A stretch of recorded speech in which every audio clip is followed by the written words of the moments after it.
Tenía la costumbre de revisar la almohada antes de acostarme, no sé por qué.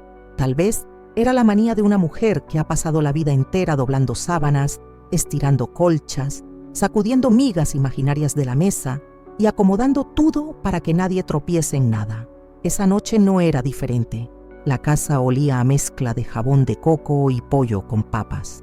El televisor del living todavía murmuraba un noticiero que nadie estaba viendo. Y desde el cuarto de al lado llegaban los ronquidos suaves de mi nieto, ese sonido nuevo que hacía desde que empezó a crecer demasiado rápido. Tomé mi almohada para sacudirla un poco y sentí algo duro, un pequeño bulto que no pertenecía ahí. Pensé primero en un control remoto, en un juguete, en uno de esos soldaditos de plástico que terminan en todos los rincones.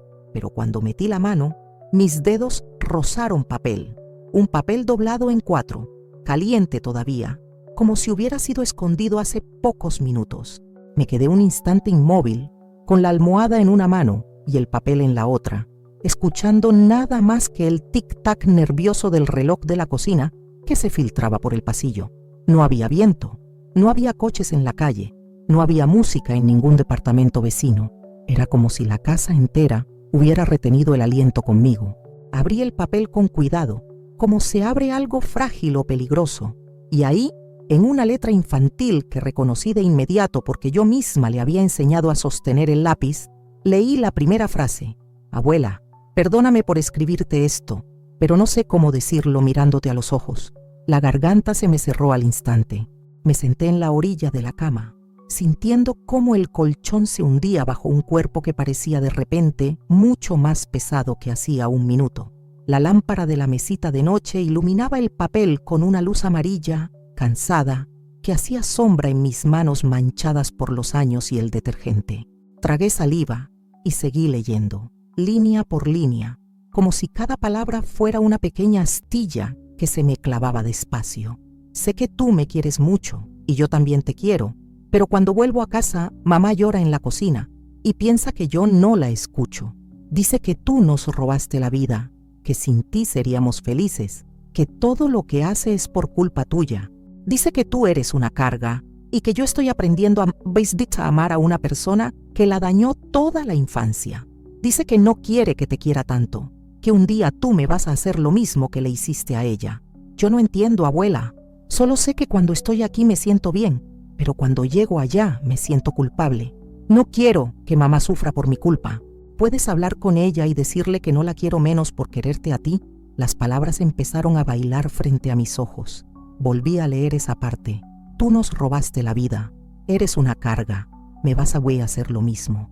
Sentí un frío raro subirme desde los pies descalzos hasta el pecho, como si alguien hubiera abierto de golpe una ventana en pleno invierno. Mis manos temblaban y el papel crujió entre mis dedos. Lo solté un segundo sobre la colcha para poder respirar, para poder entender si eso que había leído era real o un malentendido, alguna dramatización imprudente de una niña. Pero mi nieto no era una niña pequeña inventando historias. Tenía 10 años, y 10 años son suficientes para escuchar detrás de las puertas, para unir frases sueltas, para guardar lágrimas ajenas como si fueran propias. El olor a suavizante de las sábanas me resultó de repente insoportable, demasiado dulce, casi pegajoso. Recordé el momento de la tarde en que había cambiado toda la ropa de cama, pensando en que él siempre decía que la cama de la abuela era la más suave del mundo, que dormía mejor aquí que en su casa, porque las sábanas olían a casa de verdad. Me vi a mí misma, agachada, estirando las esquinas de la sábana bajera, apilando cojines, guardando el peluche que él creía perdido y que yo había encontrado bajo el sofá, preparando todo como quien arma un pequeño altar para la única cosa que le da sentido a sus días. Y ahora, encima de ese mismo altar, un papel que me decía que, para mi hija, yo era una ladrona de vidas. Volví a tomar la nota, la acerqué un poco más a la luz. Había más líneas, más frases torpes escritas con esfuerzo, algunas tachadas, otras corregidas. Mamá dice que tú nunca cambiaste, que siempre piensas solo en ti, que ahora nos usas a mí y a Lucía para sentirte buena. Yo sé que tú me haces la cena, me ayudas con la tarea y me llevas al parque, Pero ella dice que eso no borra todo lo que hiciste antes, cuando yo todavía no había nacido. Dice que tú la dejabas sola, que salías y la dejabas con cualquiera, que nunca la abrazabas cuando lloraba, que ahora es tarde para ser una buena madre. Yo no sé qué creer. Yo solo sé que tú me abrazas y huelo a sopa y a jabón y que me siento seguro. Pero también veo a mamá con los ojos rojos. No quiero que sea tu culpa ni la mía. Arranqué la mirada del papel y la llevé hacia el techo, como buscando una explicación entre las manchas de humedad que tiempo atrás había prometido pintar y nunca pinté. La casa estaba llena de pequeños proyectos inconclusos. La cortina del baño que debía cambiar, la mancha de café en la pared de la cocina, los botones sueltos de algunas camisas. Pero si algo creía haber reconstruido con paciencia en estos últimos años, eran mis lazos con mi hija. O al menos eso me había contado a mí misma. Pensé en todas las veces que había dicho, orgullosa: estamos mejor, hablamos más, ella me deja ver a los niños, me pide ayuda, como si eso fuera prueba suficiente de que las heridas antiguas habían cicatrizado. La nota me demostraba otra cosa. Debajo de esas costuras había una infección silenciosa, una rabia vieja que yo no había querido ver porque mirar duele. El reloj marcó la 1:20 de la madrugada. El sonido del segundero me clavaba cada segundo en la piel.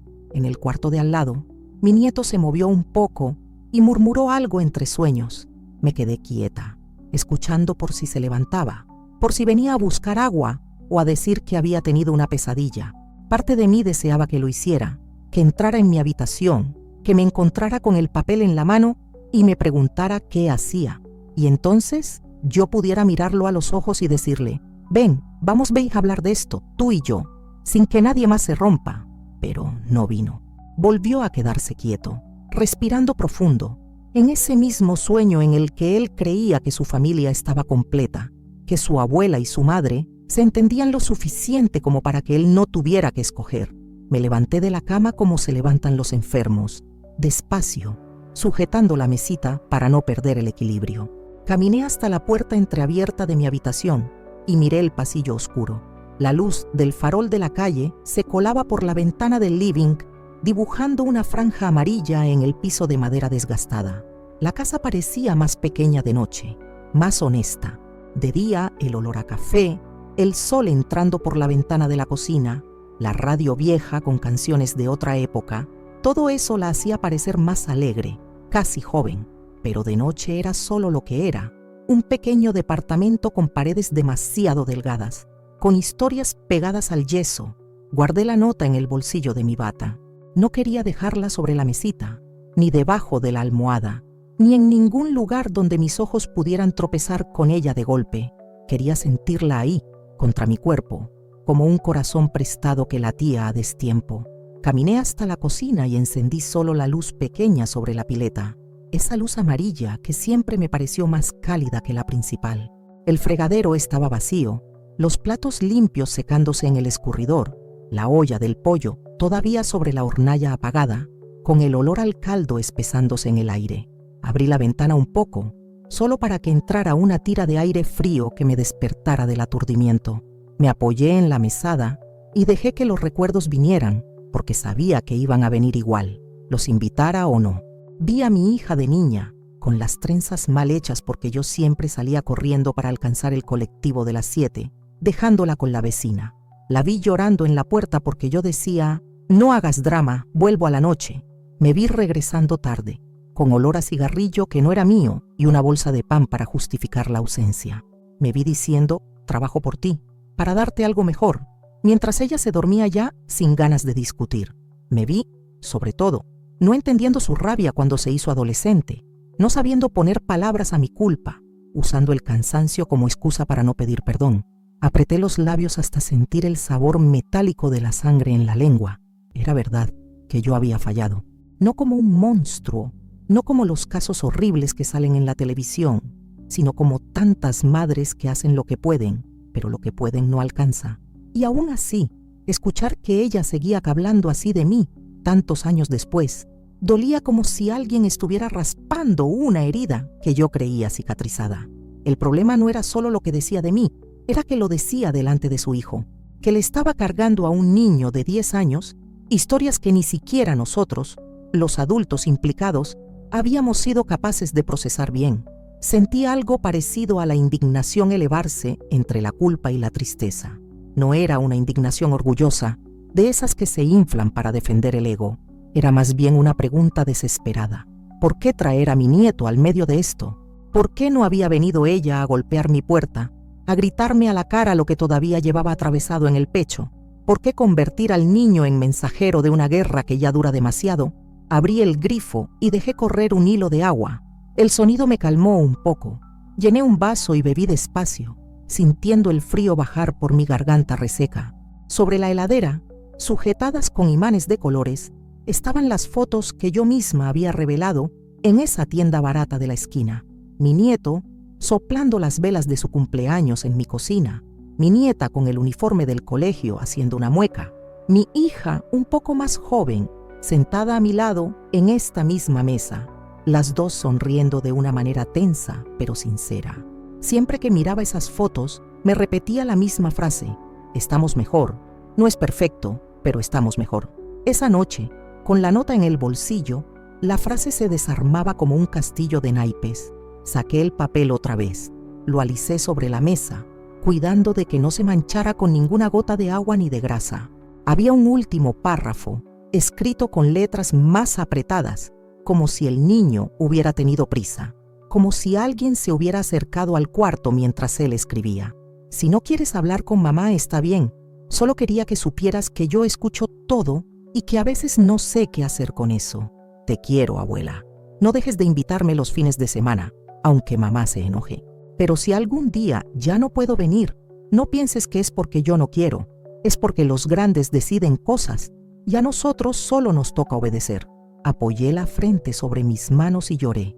No un llanto escandaloso, sino ese llanto mudo que conocemos las mujeres que hemos aguantado demasiado. Los hombros se mueven, el pecho duele, pero la casa sigue en silencio. Lloré por mi hija, por el daño que le hice, por el que ella me sigue haciendo ahora sin darse cuenta. Lloré por mi nieto, por el peso de escuchar conversaciones que no le corresponden. Lloré por mí misma, por esa mujer que limpia pisos, cocina, cuida nietos y aún así es vista como una amenaza, como una sombra sobre la felicidad de los demás. Entre sollozo y sollozo, una idea comenzó a tomar forma, tímida pero firme. No podía seguir fingiendo que no pasaba nada. No podía seguir agradeciendo cada visita como si fuera un favor que me hacían, mientras por detrás se me acusaba de crímenes emocionales que nunca se hablaron de frente. Por primera vez en mucho tiempo, sentí que algo se enderezaba dentro de mí. No era coraje todavía, pero sí una especie de dignidad adormecida que se estiraba después de años de haber dormido encogida. Apagué la luz de la cocina y volví a mi cuarto. El pasillo me pareció más largo de lo habitual, como si cada paso me acercara no solo a mi cama, sino a una conversación que llevaba décadas posponiendo. Me detuve un momento frente a la puerta del cuarto de mi nieto. La abrí apenas 1 centímetro. Lo vi allí, hecho un ovillo, con el pelo revuelto pegado a la frente y la boca entreabierta. En el suelo, cerca de la cama, estaba su mochila, y asomando del bolsillo delantero, vi la esquina de otro papel doblado. Contuve el impulso de entrar y revisarlo todo. No quería convertirme en una espía en mi propia casa. Bastaba con lo que ya tenía. Cerré la puerta con cuidado y al acostarme no puse la almohada sobre el papel como si quisiera enterrarlo, sino que lo dejé sobre la mesita al alcance de mi mano. Sabía que no iba a dormir mucho esa noche. El amanecer iba en dentro a encontrarme con los ojos hinchados, el café más amargo que nunca y una decisión latiendo en el pecho. Ya no se trataba solo de cuidar a mis nietos como madre, sino de cuidar también a la mujer que había sido y a la que todavía estaba a tiempo de ser. Y aunque todavía no sabía cómo ni cuándo, en algún momento de los próximos días, miraría a mi hija a los ojos y le diría que ya no iba a seguir siendo el fantasma cómodo sobre el cual echar la culpa de todo, porque mi nieto había dejado una nota bajo mi almohada y con ese gesto inocente había destruido la mentira que mantenía en pie a nuestra familia. Y tal vez, pensé mientras la oscuridad se espesaba, también había abierto la puerta para construir algo distinto, aunque primero tuviéramos que atravesar el incendio. El amanecer me encontró sentada a la mesa de la cocina, con la bata todavía puesta y las manos rodeando una taza de café que se había enfriado 2 veces. Afuera, el cielo tenía ese color gris indeciso de los sábados en que la ciudad tarda en despertarse. Encendí la radio solo para apagarla al minuto. Las voces alegres de los locutores me sonaron obscenas frente al nudo que tenía en el pecho. La nota estaba doblada junto al salero, como si fuera una lista de compras que no debía olvidar. Cada tanto estiraba la mano y la tocaba, asegurándome de que seguía ahí, como si pudiera escaparse. Escuché el crujido del colchón en el cuarto de al lado, el arrastrar de los pies pequeños por el pasillo. Un momento después, la figura de mi nieto apareció en el marco de la puerta, despeinado, con el pijama arrugado y los ojos todavía hinchados de sueño.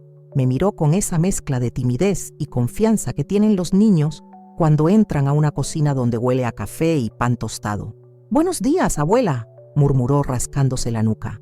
Yo intenté sonreír, pero sentí que la sonrisa se me quedaba a mitad de camino. «Buenos días, mi cielo», respondí, forzando la voz a sonar normal. «¿Dormiste bien?» Él asintió y se sentó en la silla de siempre, la que da la espalda a la ventana. Alcé la vista para asegurarte de que no veía la nota, pero sus ojos se posaron un segundo sobre el papel doblado, y algo en su expresión cambió apenas, como un parpadeo que dura un poco más. «¿Hiciste tostadas?», preguntó rápido, desviando la mirada. Esa pregunta simple, con ese cambio tan sutil, me dijo que sabía exactamente qué papel era ese. Puse el pan en la tostadora, saqué la mantequilla de la heladera, el frasco de mermelada de durazno que a él le gustaba. Cada movimiento era familiar, repetido miles de veces, pero esa mañana las manos me temblaban un poco. «Hoy viene tu mamá a buscarte después de comer», dije, sin girarme, como quien anuncia algo inevitable. Lo escuché removerse en la silla. «Sí, me dijo ayer», respondió. Hubo un silencio espeso entre el chasquido de la tostadora y el zumbido del refrigerador. Él jugueteaba con una amiguita invisible sobre el mantel. Yo sentía que las palabras se me acumulaban en la garganta, empujándose, buscando salida. «Mateo», dije por fin, usando su nombre como un ancla. «¿Dejaste algo debajo de mi almohada anoche?». No quise adornar la pregunta ni rodearla. Él se quedó inmóvil. Pude ver cómo se le tensaban los hombros bajo la tela fina del pijama. Tardó unos segundos en levantar la cabeza. Cuando lo hizo, sus ojos tenían ese brillo entre miedo y vergüenza que yo conocía bien. Era el mismo brillo que debió haber tenido mi hija cuando era niña y yo no estaba para verlo.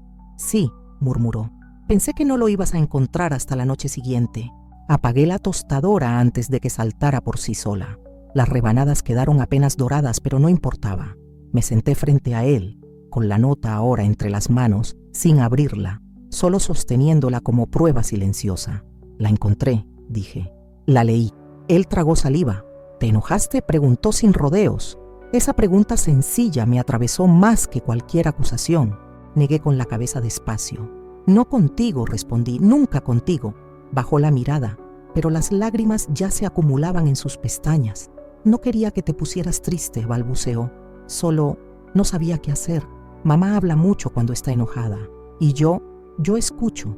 Y luego vengo aquí y es diferente. Entonces mi cabeza se vuelve un lío». Me vi reflejada en ese lío. 2 versiones de una misma mujer contadas por bocas distintas. Una, la abuela que huele a sopa y a jabón. Otra, la madre que abandonaba, que gritaba, que desaparecía. «Tú no hiciste nada malo escribiendo esto», dije, colocando la nota suavemente en medio de la mesa. «Lo malo es que te hayan puesto en medio de algo que no entiendes». «Pero es que sí entiendo un poco», insistió él, con la seriedad de quien quiere ser escuchado como grande. «Mamá llora cuando habla de su infancia. Dice que tú la dejabas sola y que nadie la abrazaba. Dice que ahora haces todo bien porque estás vieja y te arrepientes. Dice que yo no veo la verdadera persona que eres». Sus ojos buscaron los míos, desafiando y suplicando al mismo tiempo. «¿Cuál es la verdadera, abuela?». La pregunta cortó el aire de la cocina. Por un segundo deseé poder contestar con algo redondo, perfecto. «La verdadera soy esta que ves ahora, la que aprendió, la que cambió». Pero la verdad no era tan simple. Respiré hondo, sintiendo el olor del café mezclarse con el del pan caliente. La verdadera soy las dos cosas, Mateo, dije al fin, notando cómo mi propia voz temblaba. Fui una madre que cometió muchos errores, que se dejó llevar por su propio dolor, que no supo estar donde debía. Y también soy esta abuela que intenta hacerlo mejor. No puedo arrancar una parte de la historia como si no hubiera existido, pero tampoco quiero que la parte que intento escribir ahora se borre por completo. Él se quedó callado, procesando. Había algo terriblemente injusto en verlo tener que manejar conceptos que ni los adultos dominábamos. ¿Y por qué no hablas de eso con mamá?, preguntó casi en un susurro. Porque cuando lo intentamos, siempre terminamos hiriéndonos más, admití. Porque las palabras se nos enredan, porque ella todavía está enojada y yo todavía me siento culpable. Y entonces es más fácil hablar de los niños, de la escuela, de las compras del supermercado, que revolver lo que duele. Mateo jugaba ahora con el borde del mantel, enrollándolo en su dedo.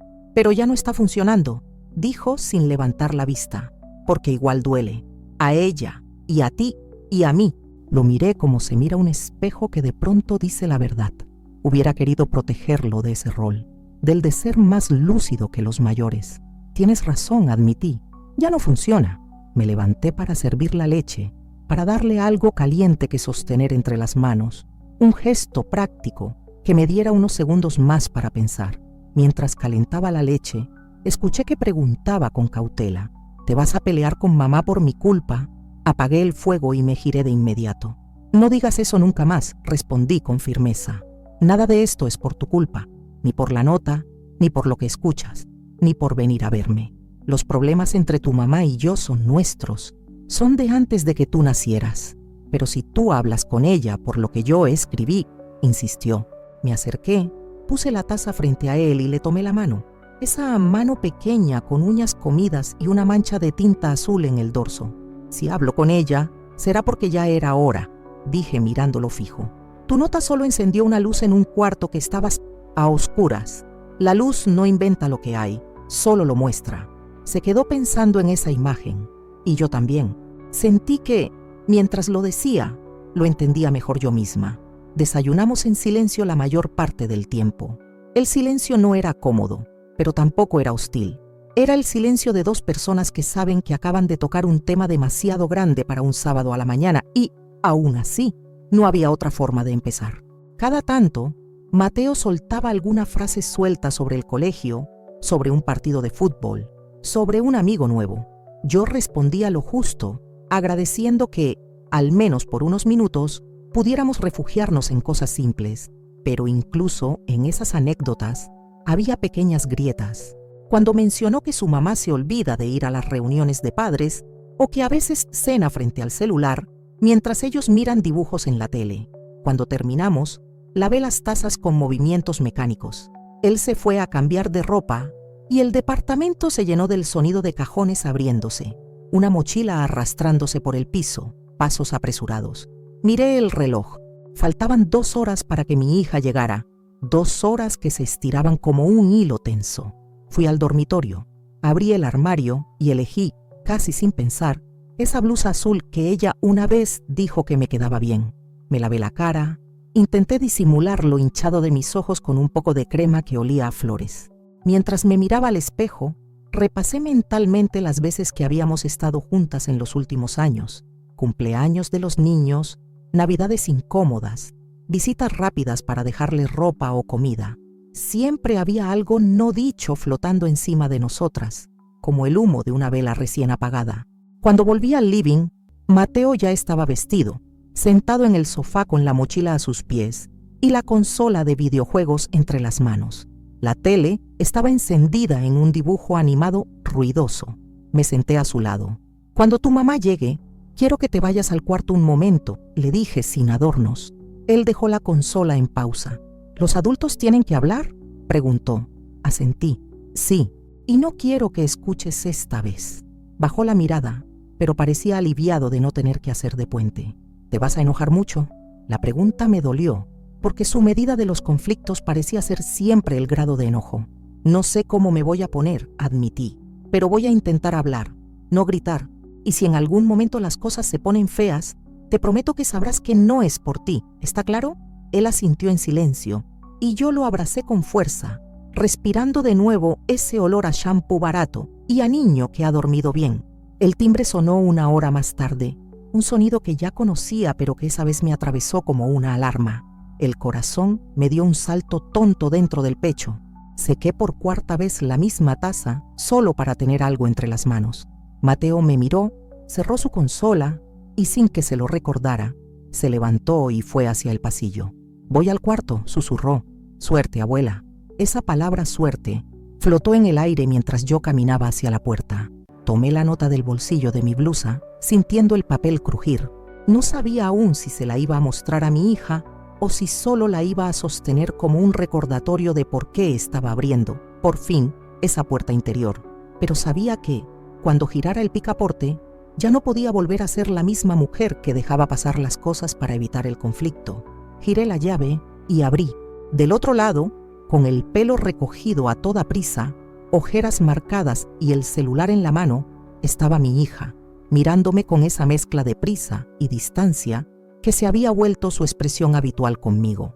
Y por primera vez en años, en lugar de apartarme para que entrara como si la casa fuera solo un pasillo de tránsito, me quedé firme en el marco, sosteniendo su mirada, sintiendo que el verdadero día recién comenzaba. Cuando abrí la puerta, mi hija soltó un suspiro breve, casi impaciente, como si ya estuviera cansada antes incluso de entrar. Llevaba una campera ligera, el cabello recogido en un moño que dejaba escapar mechones húmedos, y el olor a perfume mezclado con apuro se coló en mi casa antes que ella. Me dijo: «Hola, mamá», con un tono que pretendía ser neutral, pero que cargaba escondido debajo ese matiz de distancia que con el tiempo aprendí a reconocer mejor que su propio rostro.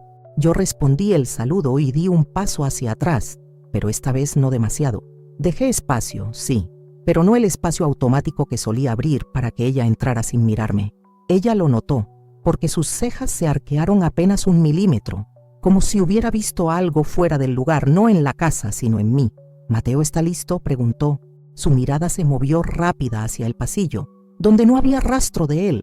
Quizá esperaba verlo correr hacia ella o abrazarla, pero la casa estaba quieta, contenida, como si también supiera que algo estaba por romperse.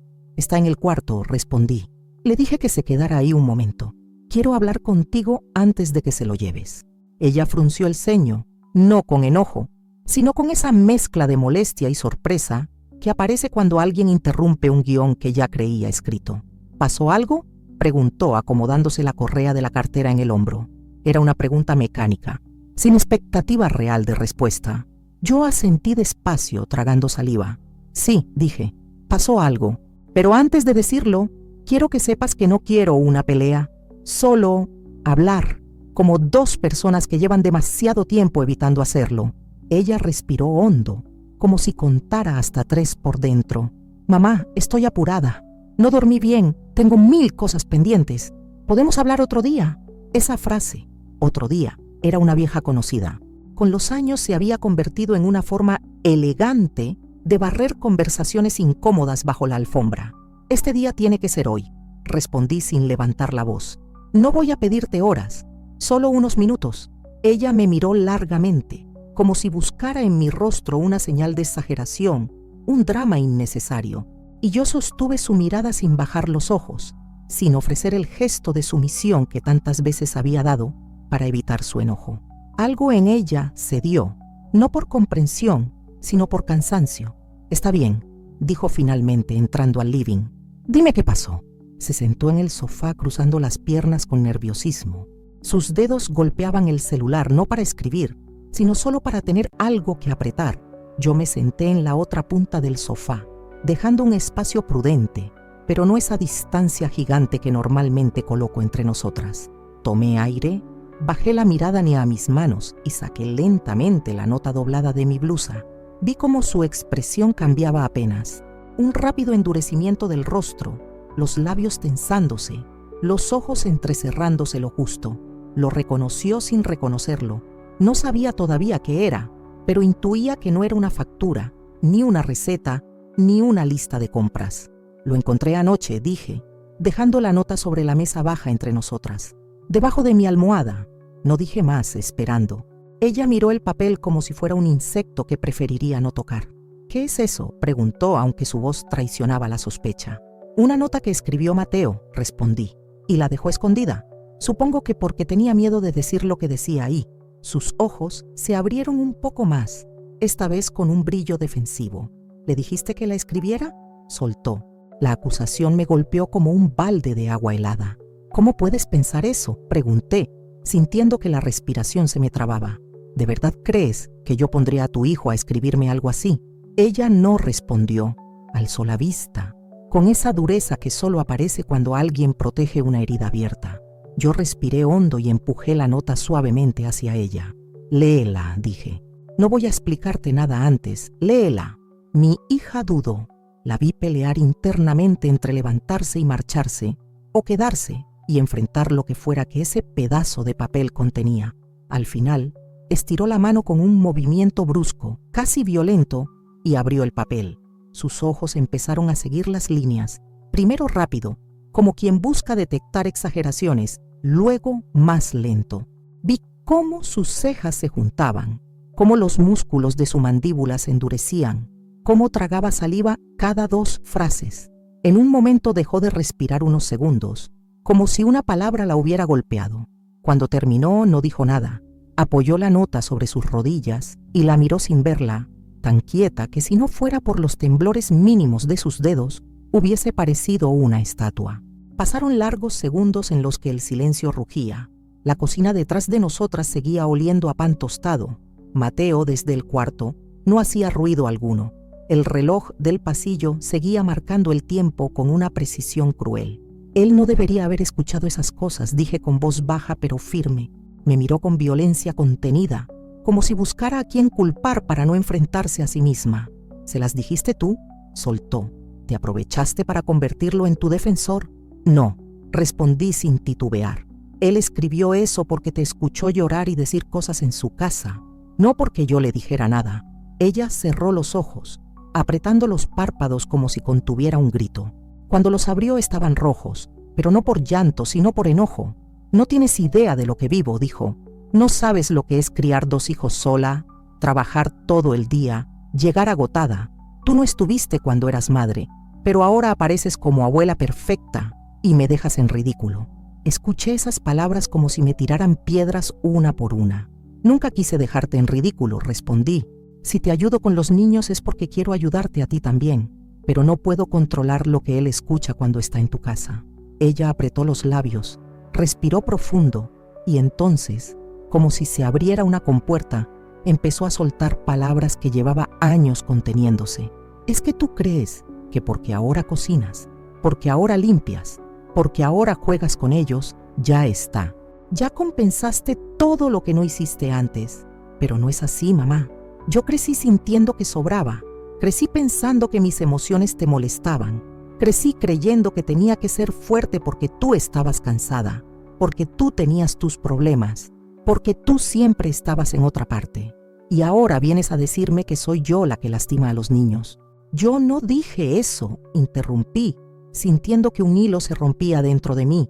Dije que lo estás involucrando en cosas que no entiende, y eso no es justo para él. Ella respiró hondo, pero no como quien se calma, sino como quien se prepara para contraatacar. ¿Y fue justo para mí, mamá? ¿Fue justo para mí crecer escuchando tus peleas, tus silencios, tus ausencias? ¿Quién me protegió a mí? ¿Quién evitó que yo cargara cosas que no debía cargar? La pregunta me dejó sin aire. Sentí un ardor en los ojos. Tienes razón, dije apenas audible. No fue justo y lo lamento. Lo lamento con cada parte de mi cuerpo. El silencio que siguió no alivió nada. La tensión seguía ahí, cruda. Pero hija, no repitas conmigo. No pongas a tu hijo en el lugar donde tú estuviste. No lo obligues a elegir. Él te quiere y también me quiere. No le rompas eso. Sus ojos temblaron un instante, apenas un parpadeo más largo. Después miró hacia el pasillo, como si necesitara alejarse de mí para no quebrarse. No sé cómo hacer esto, confesó, con la voz rota tan baja que casi no la escuché. No sé cómo criar sin meter mi historia en el medio. Me sale sin querer. Me acerqué un poco, despacio, como quien se acerca a un animal herido. Nadie sabe, murmuré. Yo tampoco supe. pero podemos intentar. No por nosotras, sino te nace, por él. Ella apretó los labios. Las lágrimas finalmente empezaron a subir, primero tímidas, luego más visibles, pero incluso así, seguía luchando por mantener el control. Siento que si te dejo acercarte pierdo algo, dijo, como si él fuera lo único que tengo seguro y tú pudieras quitármelo. Mi corazón se rompió un poco más. Nunca voy a quitártelo, respondí con suavidad. Tú eres su madre. Yo soy solo alguien que quiere ser un lugar seguro para él. Nada más. Ella bajó la cabeza, cubrió su rostro con una mano. La otra seguía sosteniendo la nota como si fuera un pedazo de su vida arrancado. Yo no me moví. No quise invadirla ni consolarla con un abrazo apresurado. Solo esperé. Y en ese silencio espeso, en esa quietud cargada, escuché algo que no oía desde que ella tenía 12 años. Un llanto que no estaba dirigido a nadie. Un llanto que no era para culpar, ni para manipular, ni para esconder, sino simplemente para soltar. Y ahí, en ese living pequeño, con las persianas dejando pasar una luz tímida y el café frío sobre la mesa, sentí que la grieta entre nosotras no desaparecía, pero se mostraba desnuda por primera vez. Y quizás, pensé, mostrarla era el primer paso para no seguir fingiendo que no existía. Afuera, un auto tocó la bocina en la calle. Dentro, mi hija respiró hondo. Se secó las lágrimas con el dorso de la mano y me miró, no como enemiga, pero tampoco como aliada. Me miró como quien dice sin palabras, no sé hacerlo, pero estoy escuchando. Y eso, por primera vez en muchos años, fue suficiente para que una parte de mí dejara de temerle tanto al pasado. Mi hija tardó en recuperar la voz. El llanto la había dejado con la respiración entrecortada, como si cada inhalación le costara un esfuerzo físico y emocional al mismo tiempo. Yo no me moví, no quise apurarla ni suavizar el momento. A veces, en la vida, lo único que se necesita es dejar que la grieta siga abierta un poco más para que entre aire. Cuando por fin levantó la vista, sus ojos estaban hinchados, rojos, pero había en su expresión una sinceridad que no recordaba haber visto desde que ella era adolescente. «Mamá, no quiero que él sufra», murmuró. Su voz era tan baja que casi se confundía con el ruido de la calle. «No quiero que Mateo viva con miedo de herirnos. No quiero repetir todo». Tragó saliva, apretó el papel entre los dedos y exhaló como si soltara años de peso comprimido. Pero tampoco sé cómo hacer diferente. Sentí un alivio extraño mezclado con tristeza. Que ella admitiera eso, que lo dijera sin gritos ni defensas, era algo que yo no esperaba volver a escuchar nunca. «No tienes que saberlo ahora mismo», respondí suavemente. «Nadie sabe de un día para el otro, pero podemos aprender, juntas, si tú quieres». Ella apartó la mirada hacia la ventana. Un rayo de luz débil se filtraba por la persiana, iluminando partículas de polvo en el aire. Su gesto era el de alguien que intenta encontrar una respuesta que no lastime más de lo que sana. «Yo no sé si puedo», dijo finalmente. «A veces siento que te perdoné, después siento que no. Luego vuelvo a necesitarte. Luego me enojo conmigo misma por necesitarte. Es agotador». Sus palabras eran hilos tensos saliendo de un tejido demasiado viejo para seguir sosteniéndose sin romperse. «Lo sé», murmuré, «y sé que no tienes por qué perdonarme del todo. No es obligatorio». Ella abrió los ojos con sorpresa, como si no esperara escuchar eso de mí. «No necesito que me perdones para ser una buena abuela para ellos. Solo necesito que dejemos de ponerlos en el medio de lo que quedó entre nosotras». Mi hija respiró hondo. Se limpió la nariz con el dorso de la mano, un gesto que me recordó a cuando tenía 10 años y se escondía detrás de la puerta del baño para llorar sin que yo la viera. Recordarlo me atravesó. «¿Y si algún día él te pregunta todo lo que yo te conté?», preguntó. «¿Qué le vas a decir?». Me quedé pensando un largo rato, midiendo cada palabra antes de dejarla salir. «Le voy a decir la verdad, pero no toda junta», respondí. «Le voy a decir que cometí errores, que no siempre estuve presente, que fui dura cuando debía ser suave y ausente cuando debía estar. Pero también le voy a decir que te quiero, que tú fuiste lo mejor que me pasó incluso cuando yo no supe demostrarlo, y que las cosas entre nosotras están complicadas, porque ninguna de las dos aprendió a hablar sin miedo». Ella cerró los ojos, quizás imaginando a su hijo escuchando palabras así. «No quiero que lo piensen todo perfecto», murmuré. Solo quiero que no tengan que cargar lo que nosotras cargamos. La vi luchar contra un pensamiento, como si dentro de ella hubiera dos versiones peleando. La hija herida y la madre protectora. Finalmente, apoyó el papel sobre la mesa, alisó las arrugas con cuidado y dijo algo que me desarmó. No sabía que él lo estaba escuchando. Pensé que lloraba cuando ya dormían. Los niños escuchan más que los adultos, respondí, y sienten incluso lo que no escuchan. Ella asintió, mordiéndose el labio inferior. Cuando hablo de ti, a veces me sale una furia que ni yo entiendo. No es justo para él, pero me sale. No sé controlarla. No necesitas controlarla del todo, dije, hablando con la voz baja, como si estuviéramos en una iglesia o frente a una verdad frágil. Solo necesitas no dirigirla hacia él. Y si un día lo haces sin querer, explicárselo, pedirle perdón, mostrarle que los adultos también cometemos errores. Ella se rió sin humor. No quiero que él me vea rota. Ya te veo humana, respondí. Eso es mejor. Hubo un silencio largo, no incómodo, sino exhausto, como después de una tormenta que deja la tierra llena de charcos y ramas caídas. Ella tomó el papel otra vez, lo dobló con cuidado y lo guardó en su cartera. Ese gesto fue pequeño, pero significativo. No lo arrojó, no lo rompió, no lo devolvió. Lo guardó como quien acepta que algo debe ser enfrentado. ¿Mateo sabe que estamos hablando?, preguntó después de un rato. Yo asentí. Le dije que era cosa de adultos y que no era su culpa. Su expresión se suavizó apenas. Gracias por eso. No dije nada, pero sentí que esa frase, diminuta y simple, era un ladrillo puesto en un puente que llevaba años sin construirse. ¿Puedo verlo?, preguntó finalmente. Quiero decirle que nos vamos, pero sin que se preocupe. Claro, respondí. Me levanté y caminé hacia el pasillo. Antes de llegar al cuarto, ella me tocó el brazo. Su mano temblaba un poco. Mamá, no quiero que pienses que no valoro lo que haces por ellos. Me giré despacio. Ella tenía los ojos llenos de algo que no era tristeza, ni ira, ni resentimiento. Era otra cosa. Algo parecido a cansancio mezclado con un deseo verdadero de hacer mejor. Lo valoro. Solo me cuesta todo contigo. La abracé sin pensarlo. Por primera vez en años, sentí su cuerpo aflojarse contra el mío, como si llevara demasiado tiempo sosteniéndose sola.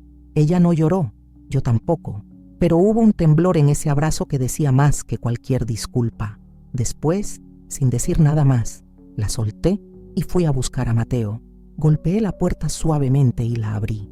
Él estaba sentado en el borde de la cama, mirando hacia sus zapatillas, como si estuviera esperando que alguien le anunciara si el mundo afuera seguía intacto o no. Mi amor, dije suavemente, tu mamá quiere hablar contigo antes de irse. Él levantó la cabeza, buscando en mi expresión alguna pista. Yo le sonreí, no una sonrisa grande, sino una pequeña, verdadera. Está todo bien, aseguré. Puedes salir tranquilo. Cuando entró al living, ella lo recibió con una sonrisa temblorosa. Él se acercó con cautela, pero ella lo abrazó fuerte, como si necesitara recordarle que más allá de su torpeza emocional, era su hogar. «¿Mamá, estás triste?», preguntó él. «Un poco», dijo ella, «pero no por ti, ni por la abuela. A veces los adultos se confunden, pero lo arreglan». Mateo asintió, como si aceptara esa explicación con la sabiduría silenciosa de los niños.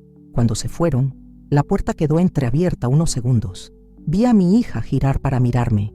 Esa mirada no tenía reproche. Tampoco tenía reconciliación total, pero tenía una cosa nueva. Había espacio, un pequeño espacio donde quizá algún día pudiera caber un amor menos torcido. Cerré la puerta con suavidad. No me apoyé contra ella como tantas veces, ni me derrumbé en el sillón. Caminé hacia la mesa, levanté la taza fría, la lavé con calma. Afuera, la ciudad había terminado de despertarse. La vida seguía. Y yo, con el corazón arrugado pero entero, entendí que a veces una nota debajo de la almohada no destruye una familia, muestra lo que había que cambiar antes de que fuera demasiado tarde. Por primera vez en muchos años, me senté en silencio y sentí que algo en mí también tenía derecho a empezar de nuevo. Los días siguientes tuvieron un ritmo raro, como si la casa hubiera cambiado de frecuencia sin avisar. Nada se veía distinto a simple vista. La misma mesa de madera con una pata coja, las mismas cortinas algo gastadas que yo abría cada mañana para dejar entrar la luz, la misma radio vieja que que a veces prendía solo para escuchar voces, pero el silencio no era el mismo. Antes era un silencio lleno de cosas no dichas. Ahora era un silencio que venía después de haber dicho demasiado de golpe. Me movía por la cocina con el cuerpo cansado, pero la cabeza despierta, como si alguien hubiera corrido un mueble pesado y debajo hubiera aparecido polvo, fotos viejas y una carta que yo misma escribí y nunca envié. Esa semana, cada vez que sonaba el celular, el corazón me daba un salto. Esperaba ver el nombre de mi hija en la pantalla y al mismo tiempo le temía. 2 días enteros pasaron sin ningún mensaje. Yo no quise escribir primero, no por orgullo, sino porque sentía que si la presionaba, se iba a encerrar de nuevo. Me quedé cuidando de la única cosa que podía manejar, mi rutina. Lavé la ropa, cociné porciones de comida que congelé en recipientes de plástico, barrí el suelo con una dedicación casi obsesiva, como si cada migaja que recogía fuera un pensamiento que quería poner en su lugar. La nota de Mateo ya no estaba en mi casa, se la había llevado ella, y sin embargo, la sentía presente. Cada vez que acomodaba la almohada, mis manos la buscaban por costumbre. Al acostarme, miraba el techo y recordaba la letra temblorosa de mi nieto, sobre todo esa frase: los grandes deciden cosas y a nosotros solo nos toca obedecer. Me dolía que él lo viera así, como un espectador obligado de una obra que no escribió. Empecé a pensar en qué podía hacer yo para que, al menos desde mi lado, él no se sintiera así. Una tarde, mientras volvía del mercado con una bolsa de cebollas y otra con frutas, me crucé con Rosa, la vecina del tercero. Es de esas personas que siempre tienen un comentario sobre todo, pero que, cuando menos te lo esperas, sueltan una verdad simple. «Hace días que no veo a tus nietos», dijo, mientras se apoyaba en la baranda de la escalera. «¿Están bien?» Yo tragué saliva. «Sí, están bien. Solo que esta semana no vinieron». Ella me miró como se mira a alguien que tiene el rostro distinto. «Tú estás rara», soltó, más seria. «¿Pasó algo?» Estuve a punto de decir que no, que todo estaba como siempre, pero me detuve. Por primera vez, me escuché antes de responder. «Pasó que a veces la vida nos pone un espejo en la almohada», dije, intentando reír, y la risa se me quebró. Rosa frunció el ceño, sin entender del todo, pero no insistió. «Si necesitas azúcar o compañía, golpea mi puerta», dijo y subió. Esa noche, después de cenar sola frente a un plato de sopa, abrí un cajón que casi nunca abría. Allí guardaba fotos viejas, cartas arrugadas, boletines escolares, esas cosas que una dice que un día va a ordenar y nunca lo hace. Encontré una foto de mi hija a los 8 años, con un vestido amarillo y una sonrisa torcida. Al lado estaba yo, más joven, con los ojos cansados pero el pelo bien arreglado. Miré fijamente la imagen. Recordé ese día. Habíamos ido a la feria del barrio. Yo estaba apurada, preocupada por el dinero, por el trabajo, por un hombre que entraba y salía de nuestra vida como si la puerta fuera giratoria. Ella me había pedido un helado y yo había dicho que no había plata, que no hiciera berrinche. Ahora, al verla en la foto, vi algo que entonces no quise ver. Sus ojos no eran solo de enojo, eran de decepción. Tomé un cuaderno que usaba para anotar cuentas y listas de compras y, en una hoja limpia, empecé a escribir. No sabía si era una carta para mí, para mi hija, para nadie. Solo escribí: lo siento por no haber sido la madre que necesitabas cuando eras chica. No sé si puedo reparar lo que te hice, pero quiero que sepas que no fue por falta de amor, aunque lo haya parecido. Era por falta de herramientas, de cabeza, de coraje. No te pido que me perdones, pero sí que no uses mi sombra para oscurecer lo que Mateo ve de ti». Las palabras salían torpes, desordenadas, mezclándose con lágrimas que caían sin aviso. No era una carta perfecta, era honesta, y con eso me alcanzó por esa noche. La doblé y la guardé en el mismo cajón, sobre la foto.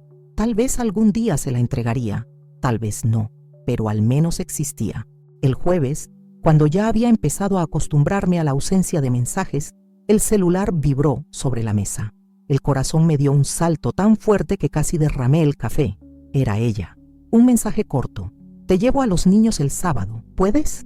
Me quedé mirándolo un rato como si las palabras fueran un código que debía descifrar. Había algo nuevo. No era un «te dejo» frío como otras veces. Era un te llevo y un puedes, un mínimo gesto de consideración. Respondí más rápido de lo que habría querido. Sí, claro, aquí estaré. Me quedé con ganas de agregar algo más, un gracias o un hablemos un poco más de lo del otro día, pero no quise forzar. A veces avanzar 1 centímetro ya es mucho. El sábado amaneció con un sol tímido. Limpié la casa como siempre, pero no con la desesperación de impresionar a nadie, sino con un cuidado tranquilo. Puse a hervir agua para hacer fideos, corté tomates y cebollas para una salsa sencilla. Mientras revolvía la olla, pensé en lo que diría si se presentaba el tema de la nota. No quería fingir que nada había pasado, pero tampoco quería convertir cada visita en una terapia a los gritos. Pensé en una frase sencilla, como un punto de apoyo. Lo que hablamos el otro día sigue dentro de mí, y cuando quieras, podemos seguir. No más. El timbre sonó al mediodía. Cuando abrí, Mateo entró con la energía de siempre, con una mochila más grande que él y la sonrisa a medio camino entre la alegría y la cautela. Mi hija se quedó en el pasillo, con la mano sobre el hombro de Lucía, que ahora también venía. Solo se quedan hasta la tarde, dijo. Mañana tenemos cosas. Asentí. Está bien. Los traigo de vuelta o los vienes a buscar como prefieras. Nos miramos un segundo. En su rostro no había reproche, pero tampoco calidez. Había, sin embargo, algo parecido a un acuerdo silencioso. Los paso a buscar, dijo. Y si quieres, luego hablamos un ratito en el pasillo. Eso me tomó por sorpresa. Sí, respondí. Me gustaría. Cuando se fue, la casa se llenó al instante de otro sonido. Carcajadas, pasos apurados, preguntas sobre el almuerzo, peleas pequeñas por quién se sentaría en qué silla. Lucía, más pequeña, corrió directo a mi dormitorio y se lanzó sobre la cama. «¡La cama suave de la abuela!», gritó hundiendo la cara en la almohada. Por un segundo el corazón se me paralizó. Mis ojos fueron directo a ella. La almohada esta vez estaba vacía. No había notas escondidas, solo el olor a jabón y el resto de mi perfume barato. Me acerqué y le hice cosquillas. Ella rió tanto que su risa se mezcló con la de Mateo desde la puerta. Mientras comíamos, los observaba con un cuidado distinto, no para buscar señales de que estaban mal, sino para recordarme a mí misma qué tipo de adulta quería ser para ellos. Al ver a Mateo hablar de un juego nuevo, me prometí algo en silencio. No usar palabras grandes para explicarles historias pequeñas. Decirles, me equivoqué, si alguna vez levantaba demasiado la voz. Decirles, no es tu culpa cuando me vieran triste. No convertirlos en terapeutas, ni mensajeros, ni jueces. Más tarde, mientras ellos dibujaban en la mesa con unos lápices de colores viejos, pero aún útiles, Mateo se inclinó hacia mí. ¿Hablaste con mamá?, preguntó casi en susurro. Hablamos un poco, respondí, apoyando suavemente mi mano sobre su hombro. Y vamos a seguir hablando. Pero eso es cosa nuestra. Tú solo tienes que ser niño. ¿Está bien? Él me miró con una seriedad que dolía. Es que yo quiero que estén bien las dos, confesó. Me duele cuando se hablan feo. Sentí una punzada en el pecho. A mí también me dolía cuando mis adultos se hablaban feo, le dije. Por eso estoy intentando hacerlo distinto. No prometo que lo logre de una vez, pero lo estoy intentando. Él asintió, como quien acepta un compromiso que no entiende del todo, pero que siente genuino. Según se acercaba la hora de que mi hija volviera, yo misma empecé a sentir los nervios subir, como la marea. Ordené la cocina, guardé los platos, limpié la mesa, no solo por costumbre, sino porque necesitaba que mis manos tuvieran algo que hacer mientras mi cabeza repasaba una y otra vez la conversación posible. Afuera el sol ya se había corrido un poco, dejando sombras largas en la calle. Dentro, mis sombras internas parecían más cortas que antes, no porque hubieran desaparecido, sino porque me estaba atreviendo a mirarlas de frente. Cuando el timbre sonó de nuevo, Mateo y Lucía corrieron hacia la puerta. Tuve que contener el impulso de detenerlos. Esta vez, quise que la vieran llegar sin el filtro del miedo. Abrió la puerta y ellos se lanzaron a sus brazos. Ella los abrazó, besándoles el pelo, y por un segundo, el cuadro fue simple. Una madre y sus hijos reencontrándose. Los miré desde atrás, sintiendo que, a pesar de todo, algo en esa imagen era sano. Cuando los niños se adelantaron hacia el pasillo con las mochilas, ella se quedó un paso atrás, tal como había dicho. Me miró y hizo un gesto leve con la cabeza, invitándome a salir al rellano lejos de las orejas pequeñas. Y yo lo hice, sabiendo que, aunque lo que faltaba por resolver era enorme, ya no íbamos dando vueltas en círculos a oscuras. Ahora caminábamos, a tientas, hacia un lugar que aún no sabíamos nombrar, pero que tal vez se pareciera a una paz posible. En el rellano, la luz del pasillo parpadeaba con ese brillo irregular que siempre me había irritado, pero esa tarde parecía acompañar la fragilidad del momento. Mi hija cerró la puerta detrás de sí, dejando a los niños hablando entre ellos, ajenos a lo que estaba por decirse. Se cruzó de brazos, no por frialdad, sino por costumbre. Era su manera de sostenerse cuando algo la incomodaba. Yo apoyé una mano en la pared, no para alejarme de ella, sino para no tambalear. «Gracias por cuidarlos», dijo primero, en un tono neutro, como quien abre una conversación difícil con una frase segura. Yo asentí. Siempre puedo hacerlo, y siempre quiero hacerlo. Ella pasó una mano por su cabello, recogiendo un mechón suelto. «Estuve pensando en lo del otro día», admitió, sin mirarme del todo. «Pensé en todo lo que dije, en lo que dijiste tú, y en la nota». Se detuvo como si la palabra misma le pesara. «No quiero hablar de la nota como algo prohibido», dije suavemente. Fue un grito chiquito, pero necesario. Mi hija respiró hondo. «No quiero que él cargue con esto, lo sé, y estoy tratando de ser más cuidadosa». Su voz tembló apenas. Me escuchó llorar porque me duele. A veces me duele más de lo que puedo manejar. Sigo recordando cosas viejas, pero también veo lo que haces ahora. Me confunde. Miré el suelo unos segundos. Luego volví a su rostro. A mí también me confunde. No sé cómo borrar lo que hice mal. Solo sé cómo estar aquí ahora. Ella apoyó la espalda en la pared del pasillo, como si de repente el cuerpo le pesara. «No quiero alejar a mis hijos de ti. No quiero repetir la historia, pero a veces siento que si te permito entrar, revivo todo lo que dolió. Eso se rompe hablándolo, no huyendo», murmuré. «Podemos poner límites, podemos avanzar despacio, pero no podemos seguir fingiendo que todo está sano».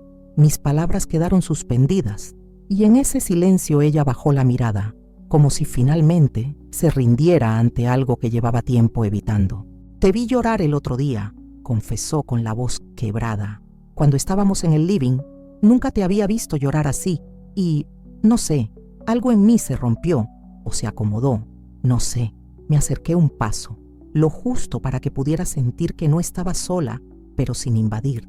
«Lloré porque me dolió verte dolida, y porque me vi en ti, en tu forma de cargar sola, en tu forma de proteger a los demás diciendo que estás bien». Ella soltó una risa ahogada, casi una exhalación. «Supongo que somos más parecidas de lo que me gusta admitir». «Y eso no tiene que ser malo», respondí. «Podemos ser parecidas y hacerlo distinto». La luz del pasillo volvió a parpadear, y por un momento vimos nuestras sombras moviéndose en la pared, dos figuras imperfectas que aún así buscaban acercarse. Ella levantó la vista, y por primera vez en mucho tiempo me miró sin reproches. «Mamá, puedo intentar», dijo con una sinceridad que me estremeció. «No te prometo nada perfecto, pero puedo intentar». Sentí un nudo formarse en mi garganta, pero esta vez no dolía, era de alivio. «Yo tampoco prometo perfección», respondí, «solo presencia». Mi hija extendió la mano, no para abrazarme, pero sí para rozar la mía. Ese gesto minúsculo, tibio, fue más íntimo que cualquier abrazo forzado. Cuando los niños volvieron corriendo hacia la puerta, interrumpiendo la escena sin entender su importancia, ella se enderezó y dijo: «Nos vemos pronto. Hablamos en la semana». La observé bajar las escaleras con sus hijos, las voces mezclándose con el eco del edificio. Cerré la puerta despacio, apoyé la frente en la madera y respiré profundamente.